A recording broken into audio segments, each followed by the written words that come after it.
Your new roof was promised to last 30 years. Industry data shows 86% of defects surface before year 3. Not because of bad shingles, because of builder-grade shortcuts that begin the moment the old roof comes off. The moment the old shingles come off, the real work is supposed to begin. But on most builder-grade jobs, the story takes a different turn. Instead of cleaning the roof deck down to bare wood, crews often leave behind a layer of dust, tar, and stray nails. Sometimes there's even scraps of old felt or adhesive clinging to the surface. It's a shortcut that saves time, but it quietly sets up the first failure point.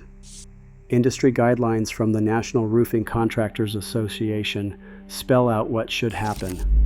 Every inch of sheathing must be swept clean, checked for rot, and prepped so new materials can bond.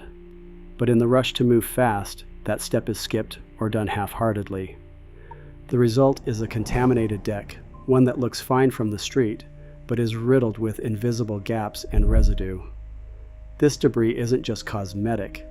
Fine dust and tar act like tiny sponges, pulling water sideways through capillary action. Even the best underlayment can't seal against a dirty surface. Over time, moisture seeps under the new roof, finding its way into the seams and edges. The damage starts small, a soft spot here, a water stain there, but with every storm, the risk grows. Homeowners almost never see this step. By the time the new shingles go on, the deck is hidden for decades. But the foundation of a long-lasting roof is set, or compromised, in these first few minutes. The NRCA Deck Prep Checklist exists for a reason. When it's ignored, the countdown to early failure begins before a single new nail is driven. Water doesn't wait for a shingle to fail. The first places it finds a way in are almost always the spots that look finished from the street, but are quietly vulnerable. The flashing around chimneys and walls, and the valleys where two roof slopes meet.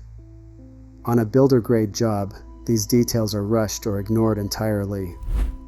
Instead of carefully layering new metal flashing with a full 2-inch overlap and sealing every joint, crews often cut corners, sometimes literally, leaving just an inch or less of overlap.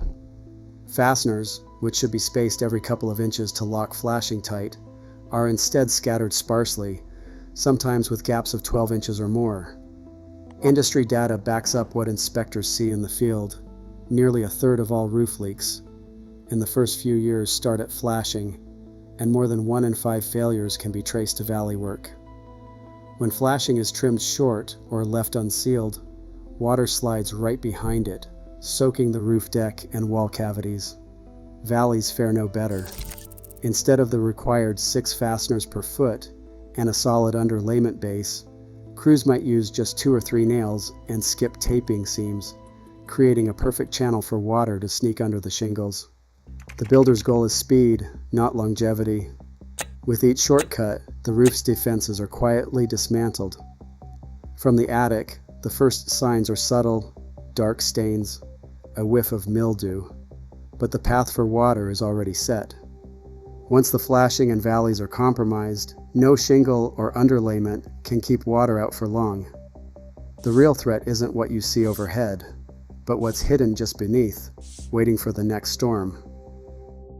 A bare roof deck quickly disappears beneath synthetic underlayment, marketed as a leak-proof barrier. Yet, on most builder-grade installs, the reality falls short. Instead of the manufacturer's 6-inch overlap, crews often settle for 3 inches or less, leaving seams exposed. Required seam taping is skipped, saving time but creating channels where water can slip sideways beneath the shingles. These shortcuts, invisible once the shingles go on, weaken the roof's first defense. But the real test comes from below. Building codes demand at least 1 square foot of vent for every 150 square feet of attic floor, but many homes miss this mark. Blocked or undersized vents trap heat and moisture, especially in places like Minnesota, where freeze-thaw cycles are relentless. Research shows poor ventilation alone can shorten a roof's life by 10 to 15%.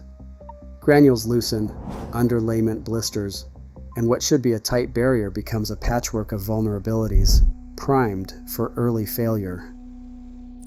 Nails that barely reach into the wood, drip edge left off entire stretches, pipe boots that crack before your next car loan is paid. These aren't rare oversights. 4 out of 10 roofs have nails set too shallow or off target, leaving shingles ready to rip loose in the next windstorm.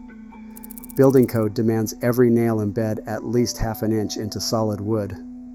Anything less, and a single storm can tear shingles free, letting water in. Drip edge, that slim metal strip meant to guard the roof's edge, is missing on 12% of new installs.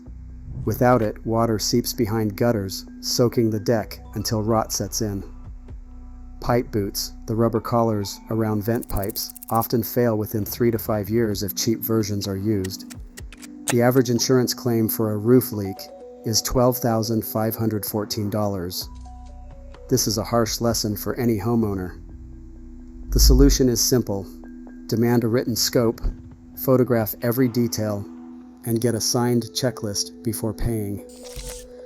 The right inspection today can save years of regret. Right now, most roofs are built to scrape past the warranty, not to last. Until shortcuts stop being standard, every homeowner risks paying full price for half a roof. Demand better. Speak up.